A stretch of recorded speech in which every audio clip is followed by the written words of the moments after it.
বাহিনী ফাইনি আমাদের কাছে কিছু না, আমরা মমতা ব্যানার্জির বাহিনী। আমাদের এটা মনে রাখতে হবে, ভোটের 15 দিন আগে ভোট হয়ে যাবে। কি হবে তো একদম সবাই মিলে জোরে, মেয়েরা আসতে কেন জোরে, একদম কোনো বাহিনী ফাইনি না। বাহিনী হলে আমাদের এখানে লক্ষ্মীর মা লক্ষ্মী বাহিনী আছে, সবাই মিলে বাহিনীর সামনে দাঁড়িয়ে যাবেন, ওই বাহিনী ফিরে যাবে, তারপরেই যা হওয়ার হয়ে যাবে। লড়াই হবে সামনাসামনি, বিরোধী কে আছে দেখা যাবে, আর কোথায় কি সেন্ট্রাল বাহিনী ফাইনি আছে সেগুলো দেখা যাবে। 1 ইঞ্চি জায়গা ছাড়া হবে না, একদম 100% শিওর থাকুন। আমি একদম পরিষ্কার ভাষায় সবাইকে বলে যেতে চাই, বুথ ভিত্তিক টার্গেট দেওয়া হয়েছে। যদি কোনো বুথের খারাপ রেজাল্ট হয়েছে লোকসভা নির্বাচনে, তাহলে কিন্তু সেই বুথের কিন্তু আমরা সাংগঠনিক নেতৃত্বে যারা আছে তাদের কিন্তু সমস্যায় পড়তে হবে, এটা কিন্তু সবাই মাথায় রাখতে হবে। প্রার্থী তালিকা ঘোষণা হয়েছে গতকাল, আর তারপরে বিস্ফোরক বারুইপুর পূর্বের তৃণমূল বিধায়ক। তিনি বলছেন, যে বাহিনী আসছে ওসব আমাদের কাছে কিছু নয়, ভোটের 15 দিন আগে ভোট হয়ে যাবে। এখানে মা লক্ষ্মীর বাহিনী রয়েছে, সামনে দাঁড়ালে ওই বাহিনী ফিরে যাবে, তারপর যা হওয়ার হয়ে যাবে, কোনো চিন্তা নেই। যাদবপুরের তৃণমূল প্রার্থী সায়নী ঘোষকে পাশে বসিয়ে এরকমই বিস্ফোরক মন্তব্য করলেন বারুইপুর পূর্বের তৃণমূল বিধায়ক।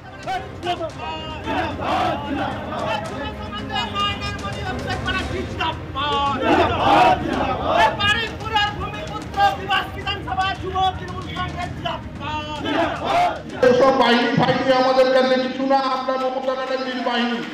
আমাদের এটা মনে রাখতে হবে, ভোটের 15 দিন আগে ভোট হয়ে যাবে। কি হবে তো একদম সবাই মিলে জোরে, মেয়েরা আসতে কেন জোরে, একদম কোনো বাহিনী ফাইনি না। বাহিনী হলে আমাদের এখানে লক্ষ্মীর মা লক্ষ্মী বাহিনী আছে, সবাই মিলে বাহিনীর সামনে দাঁড়িয়ে যাবেন, ওই বাহিনী ফিরে যাবে, তারপরেই যা হওয়ার হয়ে যাবে। লড়াই হবে সামনাসামনি, বিরোধী কে আছে দেখা যাবে, আর কোথায় কি সেন্ট্রাল বাহিনী ফাইনি আছে সেগুলো দেখা যাবে। 1 ইঞ্চি জায়গা ছাড়া হবে না, একদম 100% শিওর থাকুন। আমি একদম পরিষ্কার ভাষায় সবাইকে বলে যেতে চাই, বুথ ভিত্তিক টার্গেট দেওয়া হয়েছে।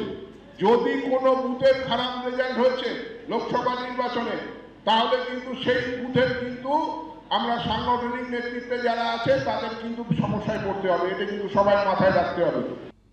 বারুইপুর পূর্বের তৃণমূল বিধায়ক বিভাস সর্দার তিনি স্পষ্ট বলছেন যে একেবারে বুথ ভিত্তিক টার্গেট বেঁধে দেওয়া হয়েছে।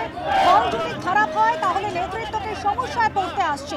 তিনি আরো বলছেন, যে বাহিনী আসছে ওসব আমাদের কাছে কিছু নয়, ভোটের 15 দিন আগেই ভোট হয়ে যাবে। মা লক্ষ্মীর বাহিনী রয়েছে, সামনে দাঁড়ালে ওই বাহিনী ফিরে যাবে।